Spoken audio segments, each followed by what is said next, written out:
В 1992 году в древнем городе Тонгусбаши в Аксу в уйгурской автономии было обнаружено почти 3000 древних китайских монет эпохи Тан.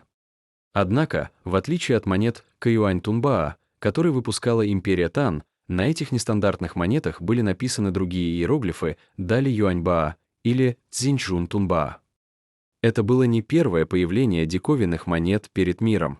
Еще с IX века, после падения династии Тан, в эпоху 5 династий никто не мог объяснить происхождение этих двух типов монет, которые Китай не выпускал. Лишь в 90-х годах XX века ученые обнаружили, что эти загадочные монеты массово раскапываются только в уйгурской автономии, в Хотане, Карашаре, Кызыле и Кучере. На этой территории 1500 лет назад находились древние города-цивилизации с уникальными индоевропейскими народами с глубокой историей и культурой. Пока, 1200 лет назад, в IX веке туда не пришли архонские уйгуры и не ассимилировали и смешались с местным тахарским населением. В 639 году император династии Тан Тайцзун отправил войско генерала Хао Цзюньцзи в поход на государство Гаочан в Турфане. Империя Тан захватила Гаочан и Ярхата, поставив там свои военные гарнизоны численностью 20 тысяч солдат. Позже, по мере расширения влияния династии Тан в западном крае, резиденция была перенесена в город Куча. В 742 году император династии Тан разместил в Куча, Карашаре, Хотане и Кашгаре 4 военных гарнизона, численностью 24 тысячи солдат, а в коридоре Хэси 8 армий и 3 гарнизона в 73 тысячи солдат. С целью отделения Тибетской империи от тюркского каганата и их сдерживания. Империя Тан торопилась взять этот важнейший участок шелкового пути под свой контроль, но уйгуры стремительно усиливались, разбили тюркский каганат и уже через 2 года, в 744 году официально провозгласили создание уйгурского каганата на монгольском плато. Император Тан Сюаньцзун в том же году официально признал создание уйгурского каганата и пожаловал титул Гули-Пейла Хуайжэнь Кэхань первому уйгурскому кагану, Альп-Кутлук-Бельге-Кюль-Каган. Началась эпоха уйгурского владычества. В 755 году в империи Тан вспыхивает восстание Аньлушаня, император Сюаньцзун ночью тайно бежит из столицы Чиньянь. Аньлушань провозглашает себя императором до Янь-Хуанди новой династии Великая Янь. Династия Тан оказалась на грани краха, император Сюаньцзун отрекся от престола в пользу своего сына Лихэна, нового императора Судзуна. Лихэн прибыл в ставку уйгурского Кутлук-Бельге-Кагана и попросил помощи в спасении династии Тан. По этикету уйгурского каганата проситель должен вставать на колени перед каганом, но китайский министр возразил, что император Поднебесной не может преклонять колено, за что был наказан ударами уйгурской плетью до полусмерти. Лихэн преклонил колено, и уйгурский каган согласился спасти династию Тан.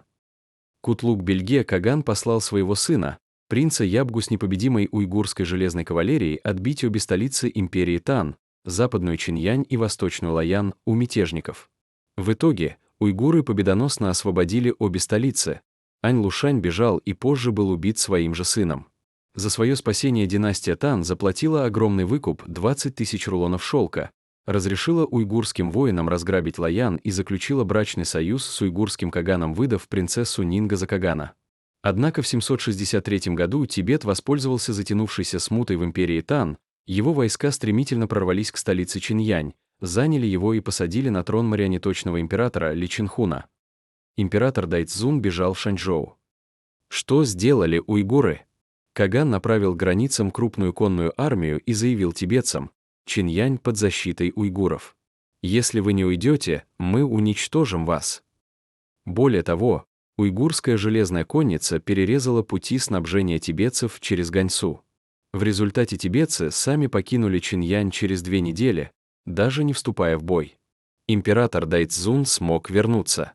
Так уйгуры без единого выстрела, одной лишь угрозой, опять спасли династию Тан. За это Тан обязалась ежегодно поставлять уйгурскому кагану 50 тысяч рулонов шелка, позже размер дани вырос до 100 тысяч. Уйгурский каганат не только спас Чиньянь, но и в итоге установил контроль над теми самыми западными государствами. После того, как в 763 году уйгурский каганат вернул столицу Чиньянь танскому императору Дайцзуну, отношения между Тан и уйгурами укрепились. Уйгуры получили право торговать лошадьми на выгодных условиях и фактически контролировать северный караванный путь. В 765 году уйгуры не замедлили расширить свое влияние на весь регион, от Кумула, коридора Хэси до Кашгара. одновременно подчиняя себе местные княжества и оазисы, включая Бишбалык, Кучую-Хатан и другие. К 780 году уйгуры уже вели себя как полноправные хозяева, назначали своих наместников, собирали дань, никакой помощи к танским военачальникам, оставшимся на заставах от центрального правительства Тан, не приходило, только редкие посольства через территорию уйгуров. В результате они фактически стали вассалами уйгуров. В 790 году Бишбалык захватили тибетцы, но уйгуры быстро отвоевали его обратно и уже не отдали империи Тан.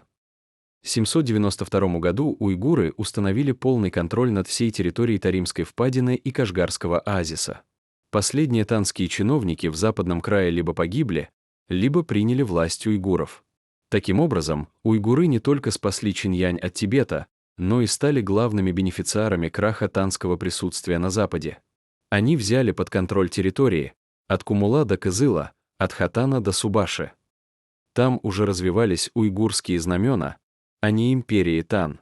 Возвращаемся к монетам. Территории, где нашли монеты, уже с 780-х годов контролировали уйгуры, и эти монеты дали Юаньбаа и Цзиньчжунтунбаа, кустарно чеканились именно в условиях изоляции, прямо в казармах, под покровительством уйгуров.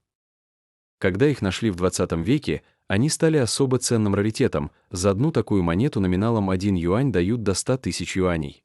Ирония исторического момента в том, что без помощи уйгуров империя Тан не удержала бы свою империю, но за это уйгуры забрали весь Запад. Эпилог. Император Дайцзун отправил через уйгурские земли указ генералам брошенных гарнизонов. Военный губернатор Хэси Чжоудин, защитники, все вы, следуя чувству долга, превзошли божественную мудрость. Каждый, получив свой пост, сообща чтили императорский дом.